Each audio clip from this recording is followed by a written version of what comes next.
Nah, jadi muadzin tadi syaratnya ada 4. Kemudian azan ini bisa sah bisa kada sah. Bila azan itu kada sah ada berpahala artinya dan diulang. Ada syaratnya sah azan itu. Yang pertama tartib. Nah, tartib hayya 'alal shalah itu berdahulu daripada hayya 'alal falah. Asyhadu an la ilaha illallah berdahulu pada asyhadu anna muhammadar rasulullah. Itu tartib ngarannya. Urutannya pas. Yang kedua muwalat.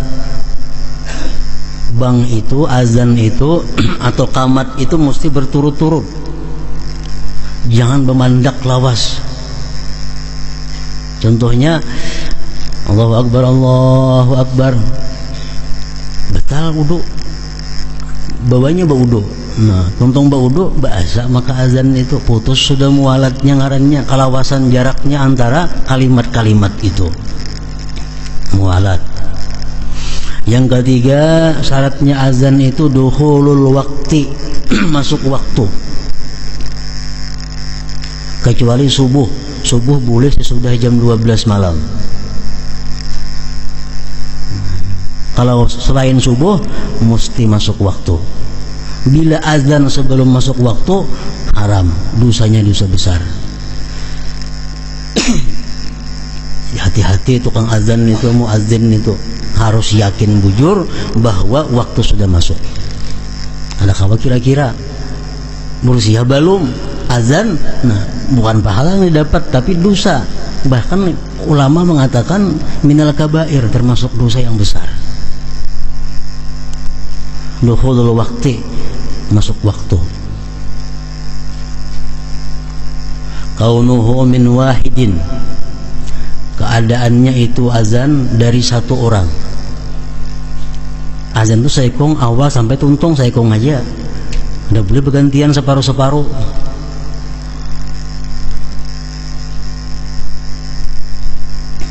Kaunuhu bil arabiyyah, azan mesti bahasa Arab. Nang ka'alam al-jahru idza kana li jamaah, benyaring kalau memang sembahyang berjamaah. Nyaring. Kalau suara kada nyaring, kada usah jadi muadzin. Harus suara nang nyaring maka. Ini zaman Rasulullah sallallahu alaihi wasallam sebelum ada azan ini sahabat-sahabat berunding. Nang apa nang bagus caranya supaya kau mengumpulkan orang sembahyang ini nah. Azan belum ada lagi waktu itu. Nah jadi ada sahabat yang memberi saran kita ulah luncing. Bila ting ting ting ting ting artinya sembahyangan. Ujar sahabat yang lain tuh macam kayak Nasrani kan itu luncing itu kayak gereja kita jadinya lah. Nah, ada juga saya memberi saran bila waktu sampai kita nyalakan api sehingga kukus nah tinggi ke atas berarti sembahyang masuk waktu. Sahabat yang lain mengatakan tuh kayak agama Majusi ini tuh api-api ini tuh. Nah, ada mengadakan terumpit, ada dauh, macam-macam sarannya. Akhirnya kata kesimpulannya, kata keputusannya. Nah malam itu ada salah seorang sahabat Nabi yang bermimpi dilajari azan, dilajari qamat. Begitu ia bangun guring, dia datangi Rasulullah. Wahai Rasulullah, ulun tadi bermimpi bahwa hendak sembahyang itu lebih baik di azan seperti ini. Nah, azan. Nah, lalu Nabi itu diterima. Lalu orang ini hendak jadi muadzin sekaligus. Ya Nabi kan percaya jadi muadzin, suara kamu tuh kada nyaring. Suruh Bilal yang jadi azan.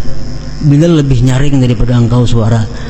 Fa innahu anda minka sauta. Bilal lebih nyaring, lebih merdu suara daripada engkau. Nah, padahal yang mimpi itu inya asalnya. Tapi karena suaranya kada nyaring, kada diangkat Rasulullah sebagai muadzin. Bilal yang disuruh karena Bilal lebih keras, lebih nyaring suaranya. Nah, jadi itu syarat sahnya azan.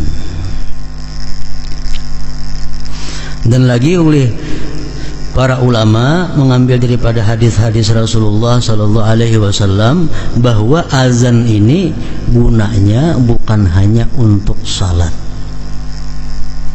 Bukan hanya untuk salat. Azan ini bisa digunakan untuk orang yang sedang duka cita, orang yang sedih,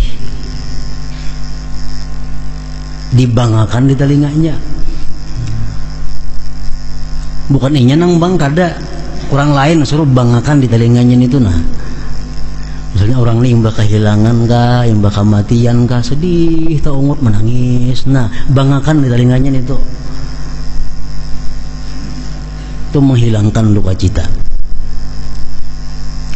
Yang kedua, bang ini disuruh juga oleh Rasulullah dalam beberapa hadis beliau di telinga orang yang kesurupan.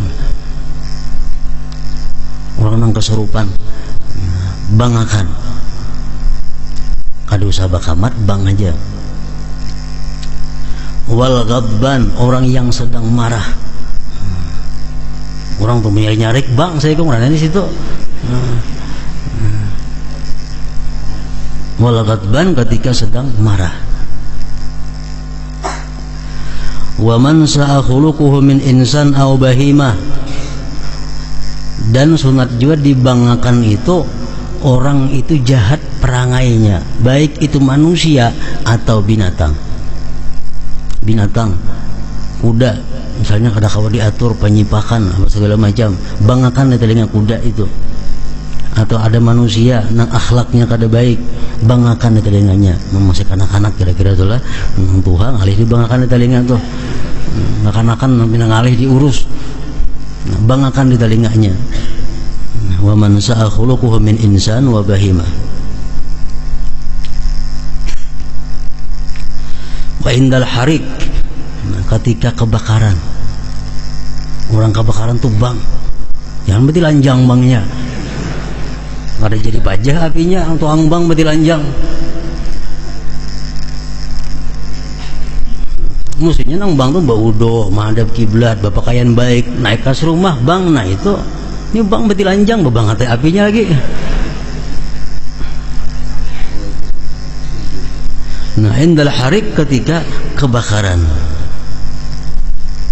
itu bang aja, kada usah khamat. Nah, kemudian menurut pendapat yang dhaif, pendapat yang lemah, sunat juga azan itu ketika mayat diturunkan ke kubur. Dhaif itu. Kalau yang mu'tamad kada sunat azan waktu menurunkan mayat ke kubur. Itu yang mu'tamad kada sunat. Yang sunat tuh kaulnya dhaif, pendapatnya dhaif. Tapi mau dipakai kada apa-apa, berdosa kada, baik aja. Ada tersalah kada. Misalnya ada orang mati masuk kubur, ada nang bang, itu kada tersalah. Ada aja pendapat yang membolehkan, cuma dhaif itu.